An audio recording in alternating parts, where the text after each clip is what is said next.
Day 3 of my trip to Ghana during the year of return did not end up quite like we expected. The day began in Cape Coast with a great idea to take a canoe ride from the Cape Coast slave dungeon to the Elmina slave dungeon just a few miles away.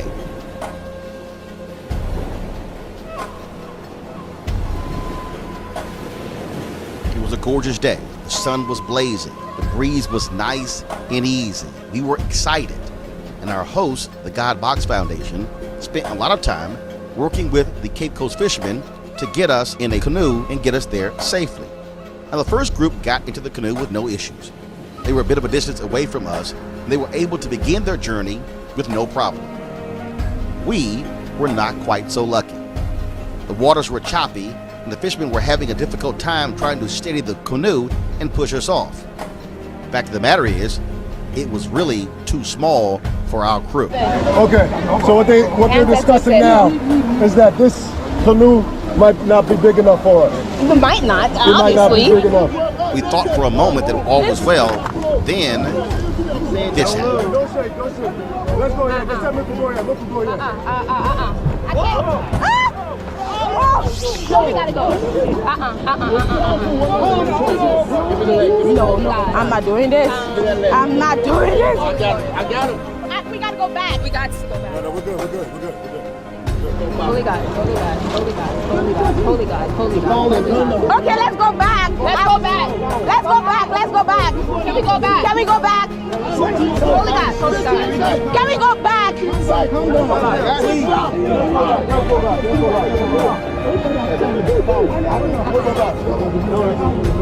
Go back. Go back, sir. A couple of our female crew members were not trying to chance this canoe ride, so they abandoned ship. Hello, ancestors. Thank you. I love y'all. I honor y'all. I respect y'all. Y'all are strong. I can't do it. I can't. What happened? They're getting on the next boat. See, Roland has gone to sit down. Yet I was insistent that although the canoe tipped over and tossed me into the ocean, destroying the 4K camera I was holding, as well as our drone and 2 iPhones, we would continue. So we had a earlier boat, and let's just say that boat was not big enough for our crew, and that bad boy almost capsized. I went over, so let's see, lost an iPhone.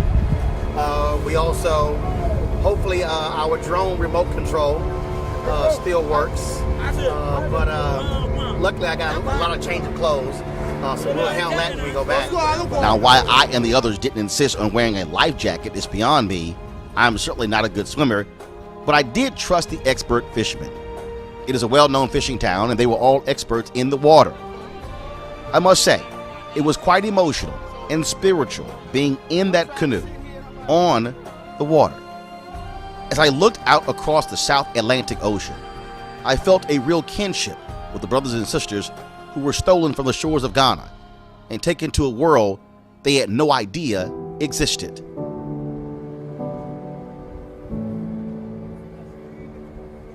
Being on that ocean was peaceful, serene, but also sad, for many of our people chose to end their lives by jumping into the ocean rather than suffer the cruel fate of being enslaved in Brazil, Haiti, or even the United States.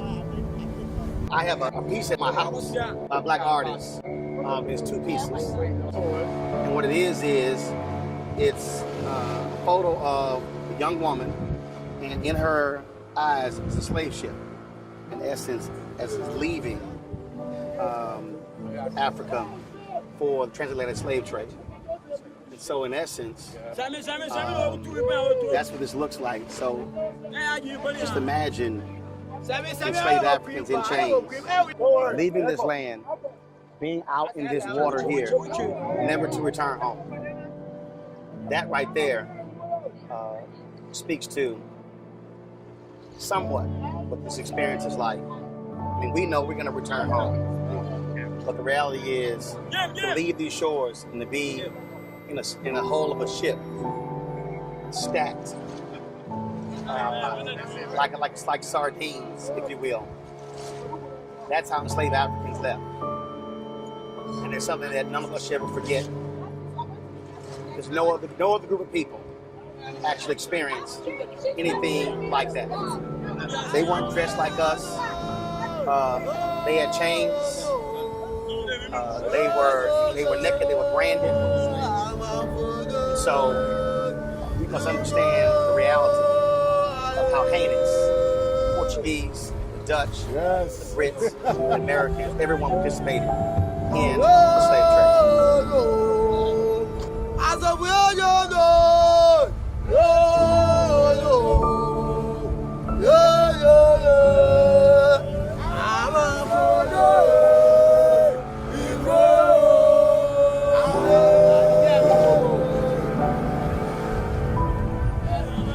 Switch.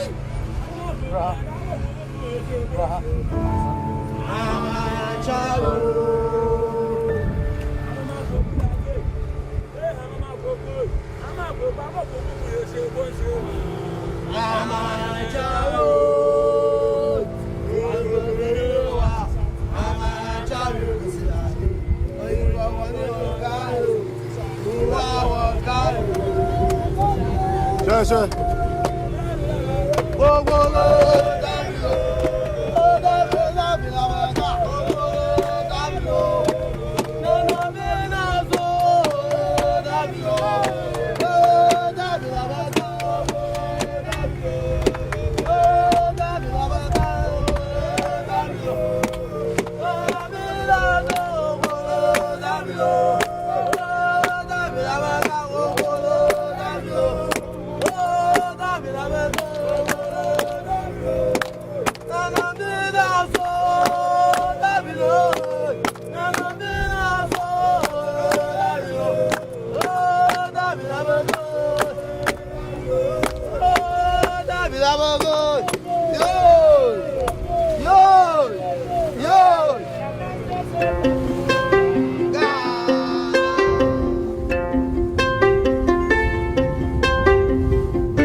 All right, folks. So we have made it to El Mina, slave dungeon. It was 30 plus minute more a canoe ride over, and so of course we toured it. Just gave you a perspective again what it was like going from one slave dungeon to the other, and it was certainly a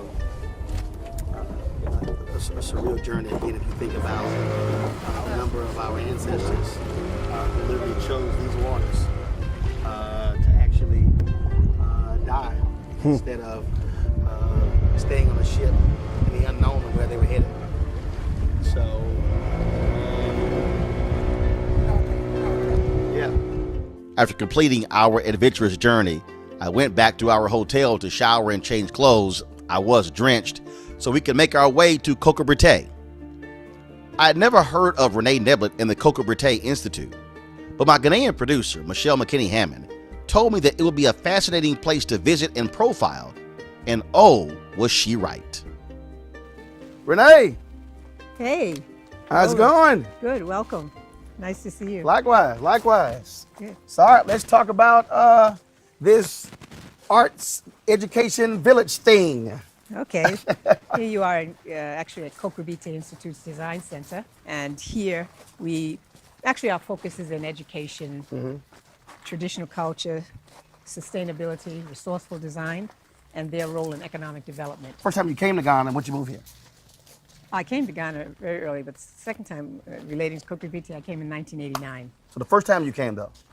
Yeah, I came to Ghana in 1973. Okay, and then 16 years later you decided to move here. Yeah. That had to be a different decision.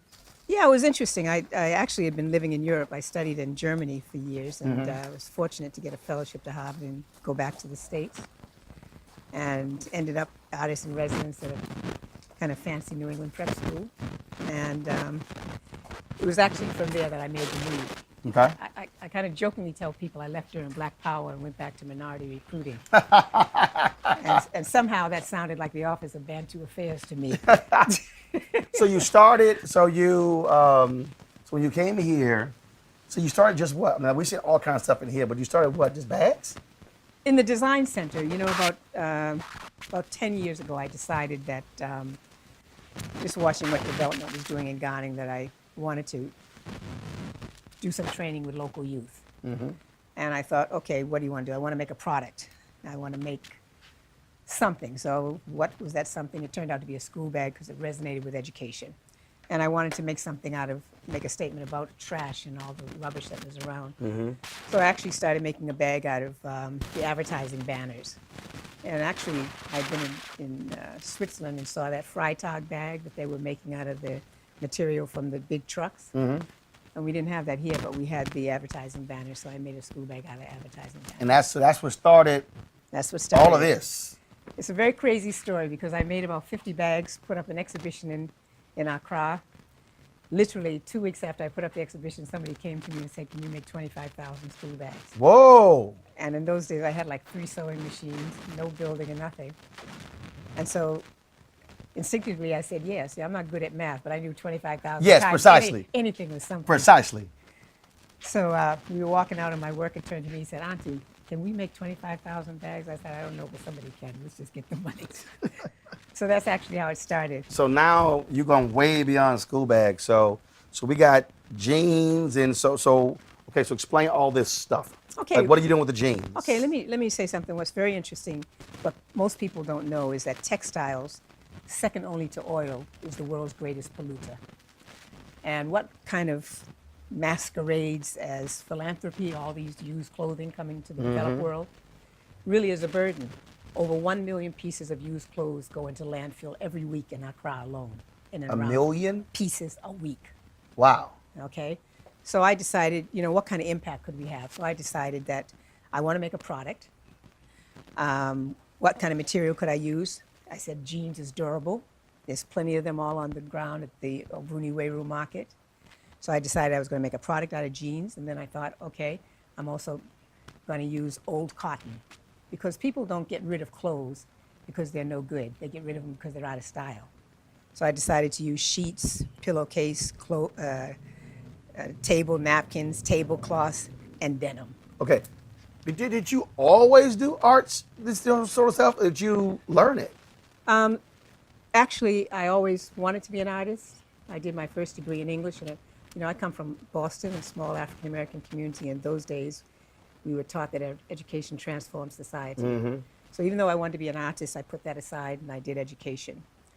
And it's not until after really the civil rights movement that I moved to Germany and went to the Kunstakademie in Dusseldorf and did my bachelor's and master's of fine arts. And so kind of what's been my journey is having my love for art, my passion for education, kind of find a parallel track. So you're at a point now where you see anything and say, oh, I can do something with that. Pretty much. I can do something with that. Pretty much. Pretty much. You realize, I'll tell you what I just gave a little talk and I was saying, while we're working to get rid of plastics and all the waste, the fact is they are a part of our landscape and we should look at them the same way we look at rocks and trees and branches and see how we can use them. And you started with 3 sewing machines. How many do you have in here now? Well, we've got about 40 machines in total. Wow. And so the workers, are they folks from the village? Absolutely. Who you trained? They've been trained by us here. And my chief trainer, Jamil. And let's talk about that, because when you talk about training, this is not a skill set that's actually in this area. No. And so you've actually brought that in your teach. First of all, you're still teaching. Absolutely. You're still teaching, and it's providing a skill set. You said something earlier about how we have to change our view of literacy. Yeah, I think, and also tradition. As I said, when I came to Ghana in 1989, Pt.3 was a paradise. Accra was just a big village. There was no plastics. It was an amazing place. And when I came to this village in 1989, we didn't get electricity till 1997. Okay, it was pitch black. There was nothing. You could have made a 360-degree turn where you turned off that main road and you would not have seen one single structure. For the first time in my life, I understood what it meant by the light of the moon. Because when there was a full moon, this place was lit up and life was abundant and people were sitting around telling stories. And And so just watching that change, watching, the whole landscape change, watching how the young people don't aspire to the occupations of their parents, but they don't have the skills to access this kind of new landscape of the world of the market economy, made me think, you know what? Something needs to be done. Now, I was inspired by what was here because you have to remember, less than a generation ago, all these kids, the people in this village, knew everything about their environment. They knew what every tree was. They knew what every plant was. They knew what the leaf could do, what the root could do, what the bark could do. People had a literacy that blew me away. Okay? They knew what nature gave and what they had to give in return. And that was sad to see that going. So when I said education, traditional culture, sustainability, part of my sensibility was informed by being here. And in fact, people use their hands. Okay, so teaching sewing, all people, there's a sewing machine on every corner.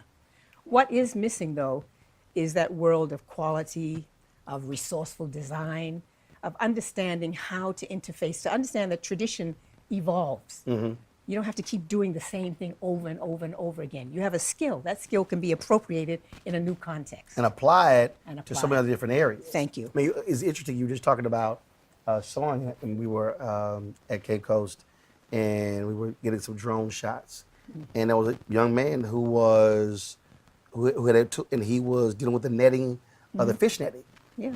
In essence, he was actually sewing. He was stitching and tying it all together. And I was just sitting there watching him as he was doing it. It's exactly what it is. Exactly. Now, a person wouldn't think, okay, how can I go from, stitching fish netting to making some designs with denim? Exactly. But it's still the same thing applies. Exactly.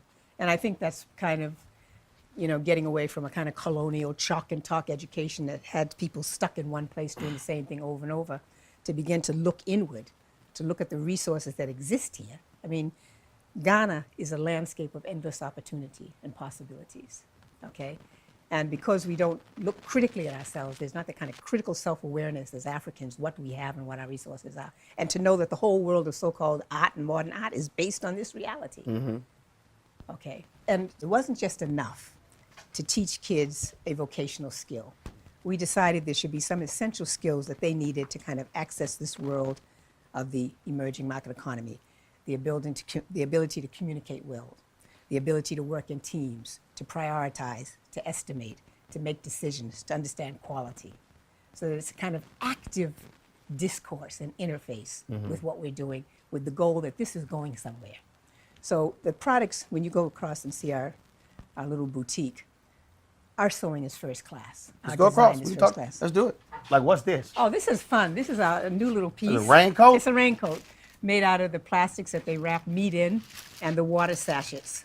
Wow. And it's a really cool thing. It has a little hoodie inside that attaches to the back, and you can just throw it in the back of your car, and there's your raincoat.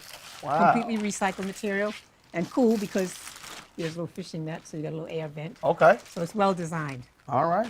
So this is where your sewing Production machines unit, are? yeah. Production, okay. So what we got over here? Over here is another kind of workspace where we work with plastics, and then we have a retail space to the right.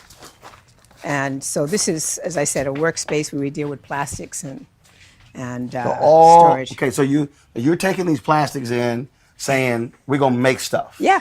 And so you're going, look, you got the tops, you got everything. Yeah, this is small cool. bottles. Let me show you what this is. This is a chandelier I'm working on. We're making a large chandelier. A chandelier. Out of plastics. That's going to look like an amazing big flower in this new shop. Okay. So you just have to imagine all of these pieces kind of on top of Oh, there's each going to be other. one large chandelier. Yeah, oh, it's Whoa. huge. Oh, no, yeah, this is components. It's going to be about 15 pieces coming down with Wow. copper pipes and small candle lighting fixtures. Wow. So, and here's something else that's pretty cool, actually. We take the wire. And that's computer wire. Computer wire, just trash, complete trash. Stuff folks throw away. Things that people throw away, and sometimes we take cow horn and polish it and make the edge of it so that you get belt handles, and they become belts. Okay, here's one that's kind of finished, actually. There you can see this here with a glass bead at the end of it. So now it's a belt. It's a cool belt. I'm going to need a bigger belt. You're gonna get one. I'm gonna need a bigger one. That one won't fit me. And then inside here- I want to see your Basquiat doors. Cool. And so here's some cut glass, and these are just bottles. Okay, this is just a wine bottle that I cut the top off and polish and make a carafe. Okay, this is the same wine bottle that I cut differently, and I can make a light fixture. Okay, this is the same bottle that we cut differently and frost the edge, and then put it inside another glass, and you can have candle holders that can light your way going up. And again, it's all about resourceful design, thinking about what you have. And here's the same bottle that we just put inside a local kiln that they do the beads in, and let it kind of, what do you say, it melts, you know, you slump it. You know, glass will take the form of anything you slump it over. And then here's one that we don't make a vase out of, but we polish the edge of it and make a carafe. Wow. Okay. Here's a whole box of Heineken bottles that we cut and polish so that we make sets of glasses that you can give as gifts. This is just a Heineken bottle that's been cut and polished. Everything in here, even my mannequins that are holding the clothing, it's just a bicycle handlebar, a brake router, and a pipe. This, the water bottle again, that I make purses out of. Okay. A water bottle purse. Yep, water bottle purse. This is designer stuff, sorry to say. This is Vogue, classy Vogue stuff with little bits of copper, okay? Here's our clutch bag made out of, we call this the shell clutch, made out of, again, water bottles Water bottle and denim. and denim, recycled denim. Here's again our old denim, and this, I'm very proud of these. This is just old denim again, and we make a very In pockets. funky cloth. That's neck cool. scarf. Just very simple neck You can scarf. hold stuff in here. Exactly. All right. Just laid back and easy. See, this is something that, again, as I'm sitting here thinking about Sure. it, it's not just what you're doing here. I mean, you could literally transfer this to communities in the States. Well, that's our goal. Let me wait a second. Let me just show communities you. where, it's the same thing. Can I show you something? This is all old denim. Okay, this is a well-designed, and this is one of our coats. Wow. This is New York. This is Berlin. All day. This is Santa Fe. They are paying, they were $3,000-$4,000. Okay, and what's beautiful about this is it's all repurposed fabric. Wow. What distinguishes it is our quality control, our stitching, and our design. And this is a classic trench. Okay, Renee's going to make me one of those for my size. I already have my No, measurements. okay, you get your measurements. I got my measurements. Oh, I got them with me. You know, so let me show you the bleach Where denim. someone else has decided what's fashionable. Okay, here's the bleach denim. Okay, where we take the color out of the denim. And this is the bleach denim trench. A denim trench coat. Okay? Talk to me. Now she flexing. Now she like, talk to me. But I think what we've done is we've created, our goal was to create a world-class product, fashion product, sustainable fashion coming straight from Ghana, from our craft. Okay, that's world-class. And we have done pop-ups in Berlin, we've done pop-ups in Santa Fe, we've done pop-ups in New York, and our things have been really marvelously received. And what's nice about every piece we have, to let you know you're in Ghana, is there's a little piece of kente.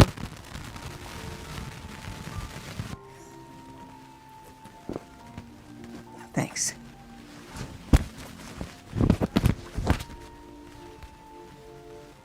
Okay. This coat can go anywhere. Yep, you got that right. You needed that, didn't you? Oh, yeah. A Heineken beer bottle, but it was water. That's cool. But see, I think what to me, the same thing you're talking about here, taking denim and cable wires and plastic, you could literally go into black communities. We'd love to do In it. Chicago, Yeah, in Houston, yeah. all across America, and take these Because look, we know that black kids, look, we're the trendsetters. Exactly. I mean, they're doing stuff with redesigning sneakers and stuff along those lines. That's exactly what that is. Exactly. And I bet you drive people crazy when you're like, oh, I can make something out of that. I can make something out of that.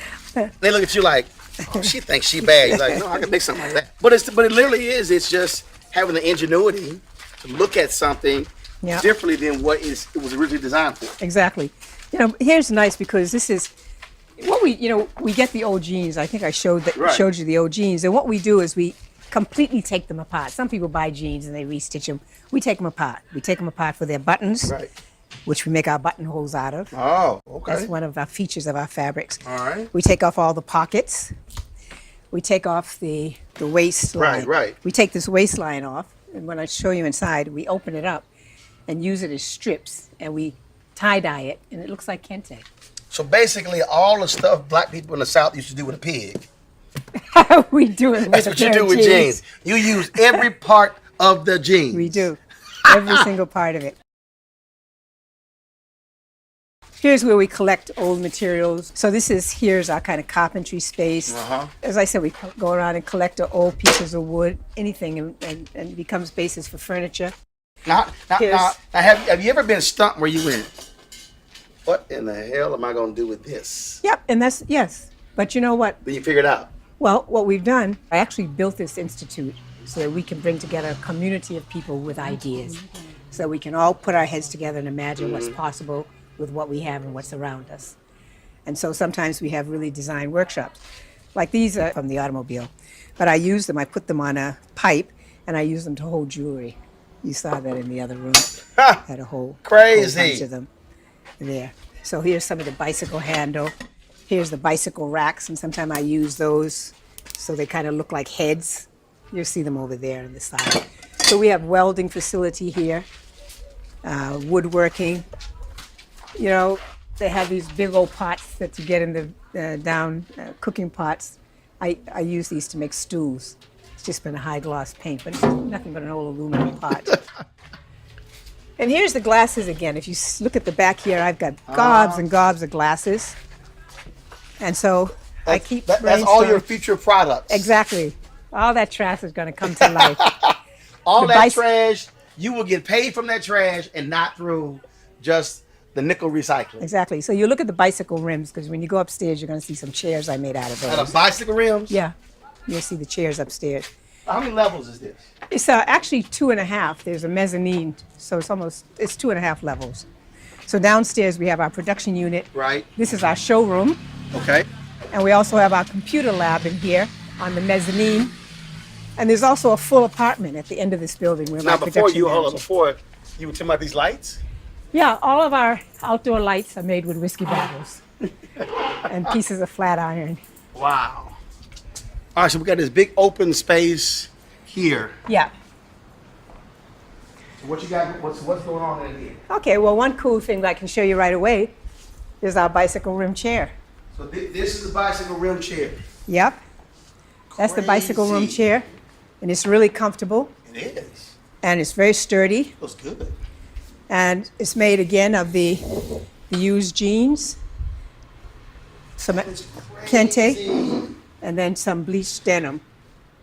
And this was done with I told you what we try to do is bring a consortium of young artists. Elise McMahon came down to work with us from Like-Minded Objects and ran some workshops for young people. And that's what we want to continue doing. I want to train young people to understand production. Okay, we can be in the game. Yep. We can be in the game. Because people, this is stuff. I mean, seriously, this is stuff that people buy. Yeah, Jamil, let me take this down. I want to show them our rugs made out of denim. Rugs made out of denim? Let me show you.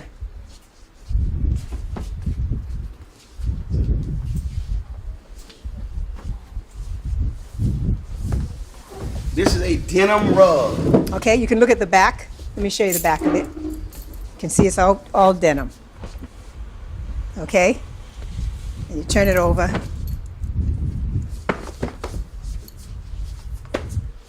That's the African.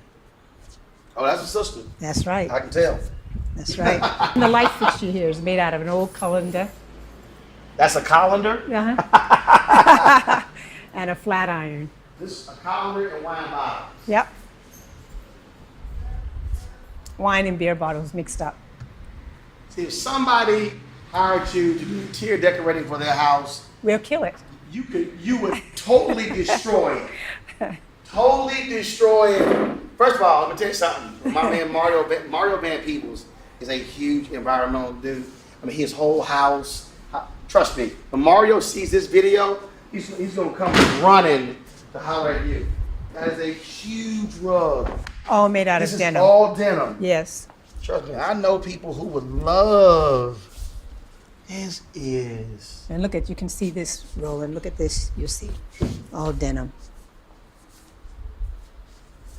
What used to be jeans Used to be jeans. is now a huge rug. rug. And a substantial one. It's a really well put Oh, together it rug. is. Real quick out, but you have to see this because here's the water bottles. This is what you're talking about, Yeah. the stained glass. Exactly. So if that sun, If the lights were out, let me see if you can get a sense of it. Wait a minute. It really is pretty remarkable the way it looks. this was what? Washing machine tumbler. See, here's the problem. There's nothing. So let me tell you how crazy this is. Okay, it's so much stuff around here. I'm tempted to say, okay, Renee, what you make this water thing out of? Everything around here is made out of something. And up here, what I'm really proud of here is our mezzanine, which is Wi-Fi. So this is for like-minded people. Anybody who has ideas, anybody who's interested in sustainability, in design, in education, is invited to have a hotspot here. Gotcha. So that we can build a community and make an impact. Let's go across the street to the Institute. And our sofa's all jeans. The sofa, The entire sofa is made out of used jeans. the whole sofa. The entire sofa. The inside stuff, what's that? It's made out of the local, what they used to make mattresses out of. The you know that kind of white cottony stuff that they used to, in the village used for mattresses? That's what we used. It's local material. Nuts. I mean, it's literally looking at anything Yep. and going, what could that be? It is kind of crazy, but it's a lot of fun too. When I first came here, when I tell you Ghana is amazing, this plant, when I first came here, I used to watch people take the fiber from this sisal plant. They used to take it from this plant and dry it and twist it into twine. This is where twine comes from. Oh. Okay, that's the sisal plant. And used to, literally, when I first came here, people would take this. That's that white. You know, they use it too for POP. Okay, they dry this. And it grows like a weed. I mean, there's industries in every corner waiting to happen here. I was inspired by two people, W.E.B. Du Bois, and I was inspired by Booker T. Washington. And why that's so crazy is because they were seen as being at opposite ends of the spectrum. But as an artist, what I've learned is that perspective is really just point of view. And they both had a point of view, and from that point of view, they were right. Okay? Right. Industrial education was important so you could get on your feet, and having a education of the humanities and the classics was also important. Right. And at the end, they would have ended up in the same space. But I'm saying that to tell you that all of our buildings are constructed of compressed earth bricks made of laterite. I did not build with cement.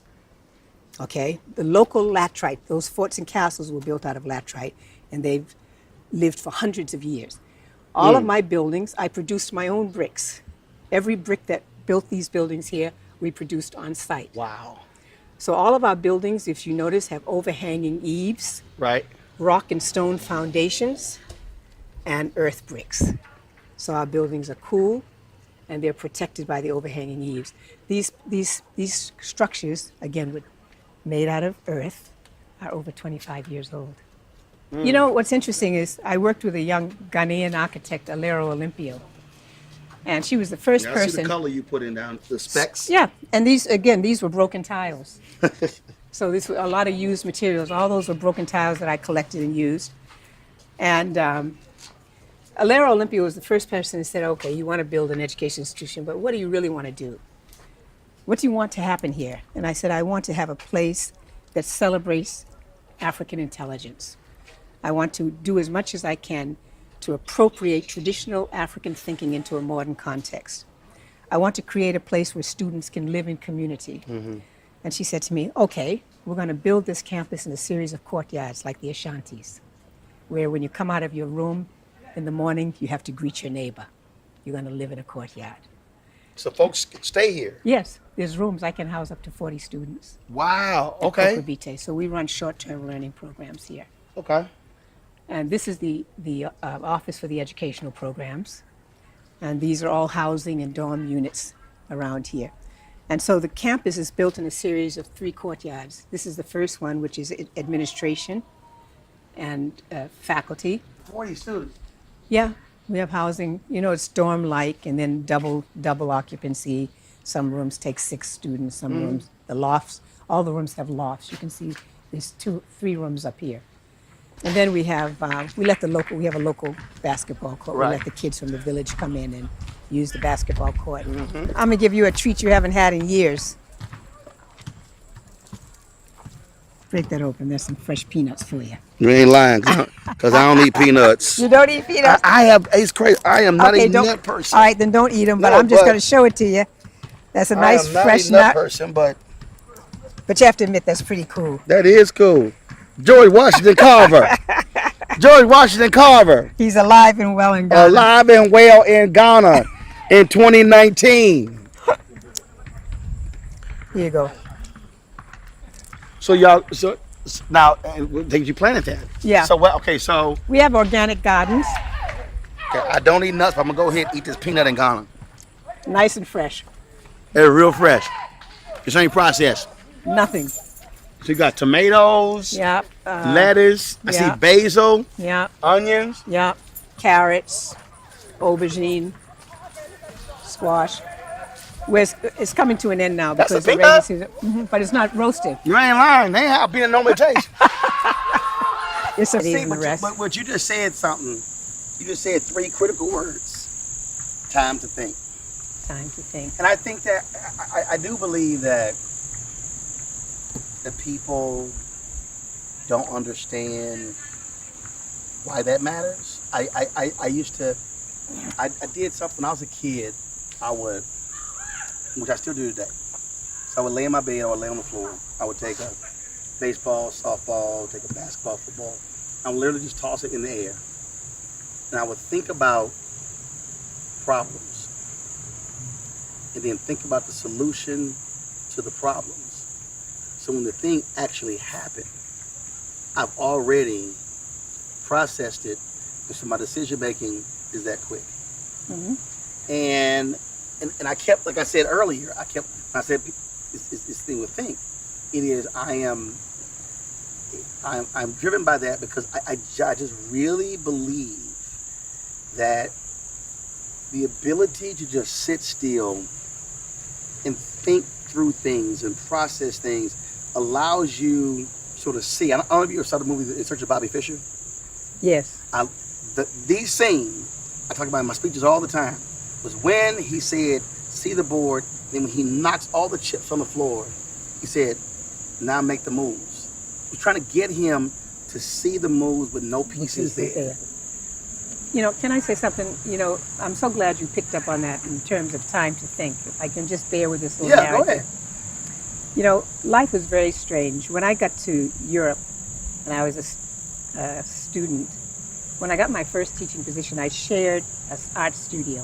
I was teaching at the international school with an Englishman who was a landscape painter, all tweeted down and very proper.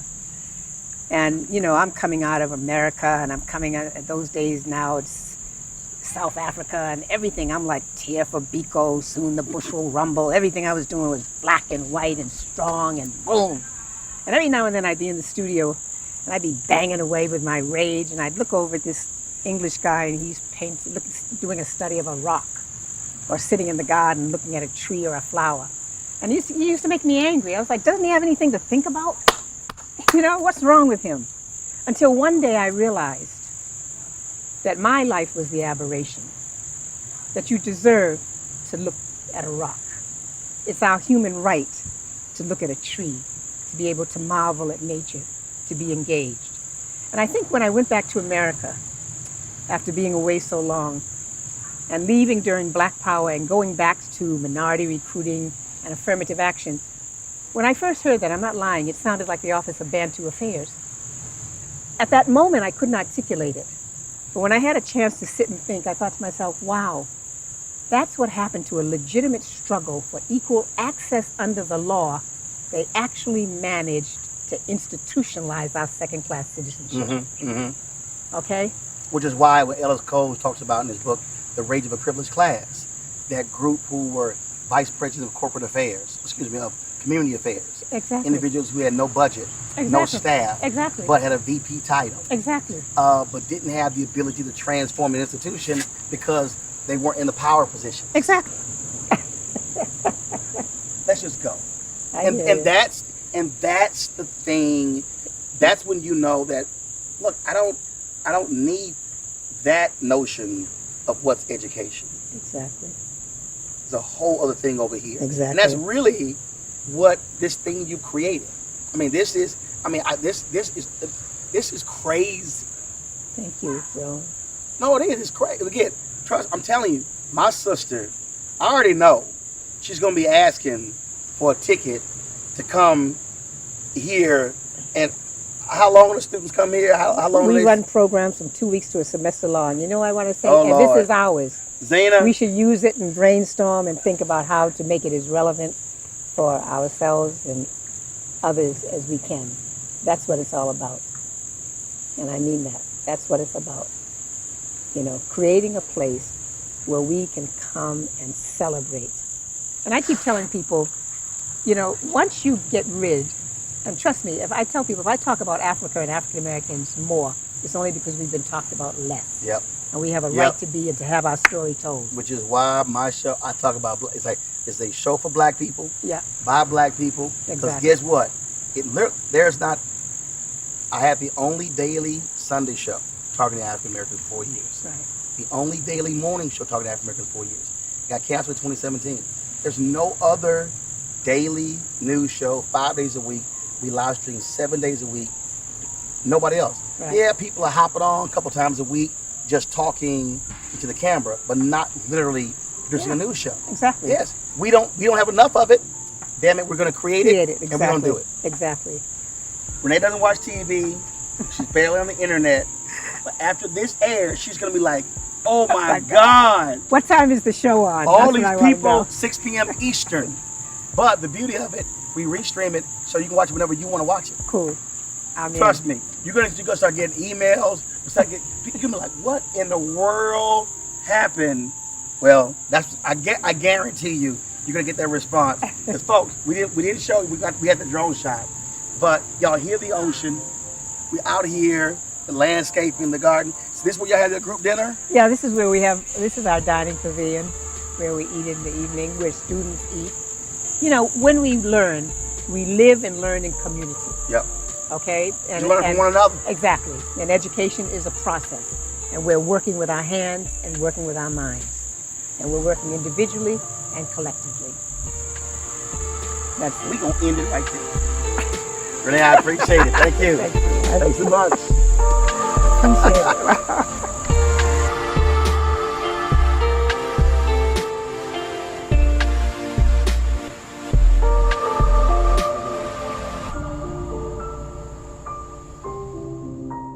On our way, one of our producers, Amma Aberbracey, insisted we make a pit stop in Mankesim. Mankesim is located about 46 miles from the capital of Accra. So I told you, I don't like vertical video. Mankesim is famous for its bread, especially their large bread rolls. They're mostly sold by the street vendors who come right to your vehicle, so you don't have to get out. This is bread. Often you can get them warm, fresh out of the oven, even at night. And that's what we did. So what is this? We just stopped for this. Okay, what's up with this bread? What is it called? Okay, so this is Mankesim, which means a big town, and they're famous in Ghana for bread like this, and it's sweet bread, and it's just. But all the black people who are watching, who love Hawaiian rolls, Yes. this is essentially Hawaiian rolls. But it is Mankesim bread. Magasin Brodo. Okay. So, you know, this is Africa, so we're first. So y'all, so what happened is, so they like, they said we got to stop. We got to stop in this town. That's right, the Hawaiian They said for some bread and apple. I said we're going to the grocery store. Like, no, side of the road. Yes, yes. Oh, and then we bought what we call pear, but it's avocado as well. So it goes very well with it. Do you want to try? And it's very, very sweet. Do you want to try? Good. You're I'm good. You're The avocado is not American avocado. But then, again, when you stop at the grocery store, pull over the side of the road. Y'all see all this? Literally selling products and everything right here out the window. Yeah. Hey, do what you got to do. Yeah. But I haven't eaten since breakfast, but the bread is extremely good. Okay, we got to go. We got another hour to get back to the crib. Deuces. The bread certainly made for a great late night snack as we headed to sleep.